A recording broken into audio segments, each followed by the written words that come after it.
Hi, macro photographer. Are you ready to learn flash photography?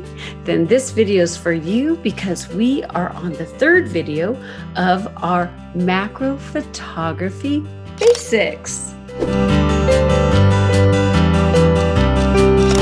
Okay, so if you haven't started this series that I am working on for you, then check out the first video, which is what is macro photography. And then the second video, we take you outdoors so you can handhold photographing in natural light, which is a lot of fun. But today, it's all about flash. So you're probably saying, why aren't you starting me off with continuous light? Continuous light is basically just like your cell phone light. So you push the button and you see this light right here and it's just continually going. So you can grab your subject and then continually just have the light on the subject. The reason why I don't want to go into continuous light is because you're already understanding light using natural light. And the reason why macro photographers really need to understand the flash is because we want to stop motion. Now, if you shot outdoors, you'll see that wind can be a huge factor. And also if you have bugs or critters moving around and you can't get the shutter speed as fast as you like, then a flash will pop and it will stop that motion in an instant. When I talk about packs, I mean this, the information that's in this flash. That's that pack, and I'm going to share with you a macro ring light. This is the pack. You can do so much with these lights that you can get confused, and I don't want you to get confused. So watch this video all the way to the end and learn an easy way on how to use your flash. And then once you get that down, check out this video right here where I completely go over what you can do with your flash. What I'm excited to announce is that there's actually people working and making lighting just for us macro photographers. So if you want to see some of the other light goodies, then check out my Essential Macro Photography Toolkit. Download my free ultimate and yes, essential macro photography toolkit to get your hands on my top macro photography creation resources to make your next image spectacular so you can create work faster without the guesswork. Let me go into these two different flashes. Again, there's more in the Essential Photography Toolkit, but I want to explain something to you because you'll hear a lot of photographers saying, I don't like this or I don't like this. Well, that's okay because they shoot a certain way. Now, what I want to share with you, what works good with this and what works good with this. I like a variety of tools depending on what I love to photograph. So when I'm photographing flowers and subjects that are not shiny, this is amazing. This will stop the motion. You can turn the actual light source. You could take this off the lens and move it around. It works really, really well. So this works well when you're not crazy close to your subject. So you can add this to your camera, but it will need a diffuser. And that's what this is for. This is so cheap and so wonderful. And this is on your actual camera. This goes on your lens, and then you will, as it pops, the light will go through here and come out the other end nice and soft so you don't see all the crazy specular highlights. And specular highlights are that white funky stuff that's kind of splattered all over your subject. It doesn't feel soft. It just, your eyes go to the brightest areas of your subject or of your frame, and you don't want all those specular highlights on your main subject or even off of your subject because it will take others away from your story. Okay, so what we're going to do is we're going to photograph indoors first.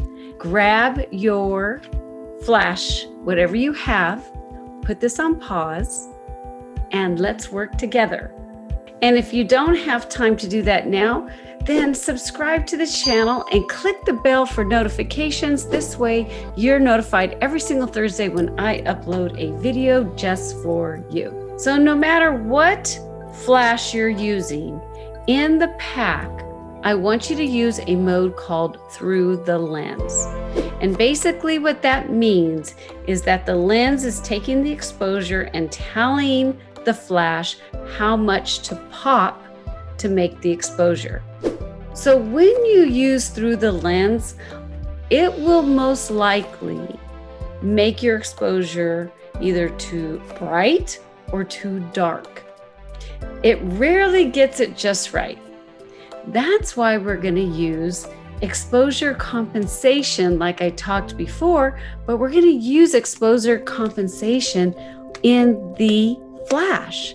It's absolutely amazing, and it's a good way to learn how to use your flash before we go to manual.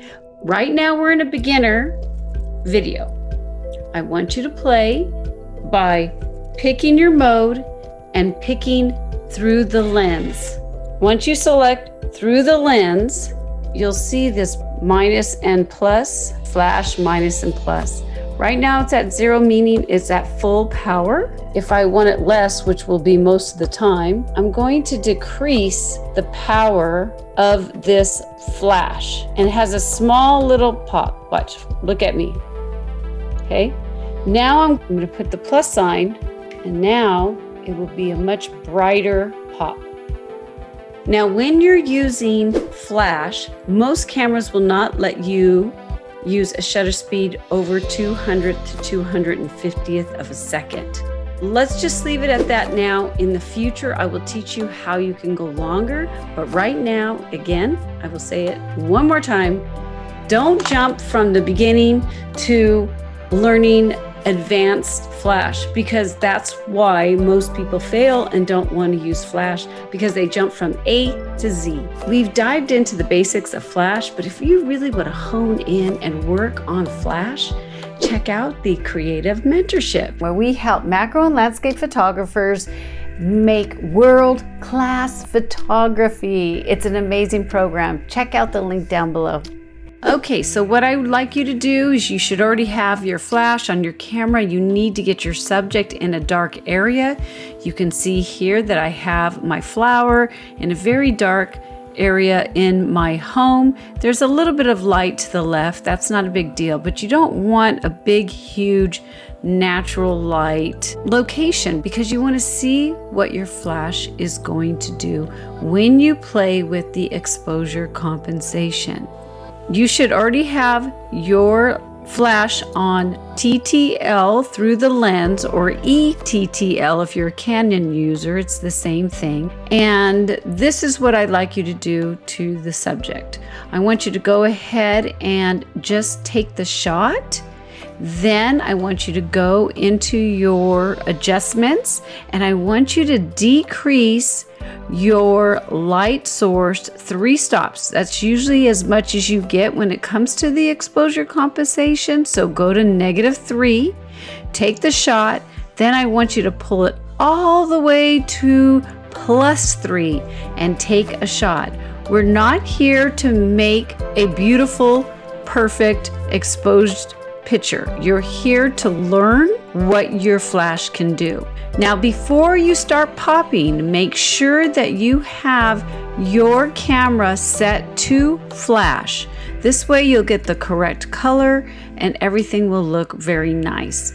And then you'll go through all of your images that you've shot and really pay attention to see what your flash has done. When you're done with that, I'd like you to play one more time, and this time you're going to do increments. So you go to -3, take a shot, -2.5, take a shot, -2, take a shot, and keep going all the way to +3 and take the shots. This way, when we meet up next week, We're going to go outside with our flash and you'll totally understand the basics of what the flash can do. Now, I know a lot of people get really confused on using flash. Don't be embarrassed. Let me know down in the comments, what are your main issues about flash? And I may just make a video just for you. So if you like this video, give it a thumbs up, subscribe to the channel, and share it with your friends. And also remember that your 1,000 words does make a difference. Check out the video down below because it'll get you rolling in your photography journey. Cheers.